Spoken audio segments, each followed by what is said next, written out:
ಸಂಸತ್ತಿನ ಉಭಯ ಸದನಗಳು ಸಾರ್ವಜನಿಕ ಪರೀಕ್ಷೆಗಳ ಅಕ್ರಮ ತಡೆ ತಿದ್ದುಪಡಿ ಮಸೂದೆ 2026ಕ್ಕೆ ಅನುಮೋದನೆ ನೀಡಿರುವುದು ಸಾರ್ವಜನಿಕ ಪರೀಕ್ಷಾ ವ್ಯವಸ್ಥೆಯಲ್ಲಿ ದಕ್ಷತೆ, ಪಾರದರ್ಶಕತೆ ಮತ್ತು ವಿಶ್ವಾಸಾರ್ಹತೆ ಖಾತರಿಪಡಿಸುವ ನಿಟ್ಟಿನಲ್ಲಿ ಮಹತ್ವದ ಹೆಜ್ಜೆಯಾಗಿದೆ ಎಂದು ವಿದೇಶಾಂಗ ಸಚಿವ ಡಾ ಎಸ್ ಜೈಶಂಕರ್ ಬಣ್ಣಿಸಿದ್ದಾರೆ.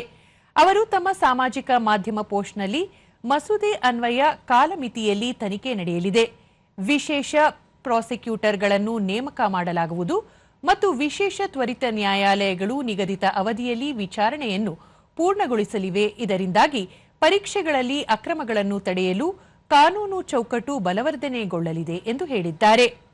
ಅಲ್ಲದೆ ಪ್ರಧಾನಿ ನರೇಂದ್ರ ಮೋದಿ ನೇತೃತ್ವದ ಸರ್ಕಾರ ದೇಶದ ಯುವಜನತೆಯ ಶ್ರಮ ಮತ್ತು ಪ್ರತಿಭೆಯನ್ನು ಪೋಷಿಸುವುದೇ ಅಲ್ಲದೆ ಅವರ ಹಕ್ಕುಗಳನ್ನು ರಕ್ಷಿಸಲು ಎಲ್ಲ ಕ್ರಮಗಳನ್ನು ಕೈಗೊಳ್ಳುತ್ತಿವೆ ಎಂದು ತಿಳಿಸಿದ್ದಾರೆ.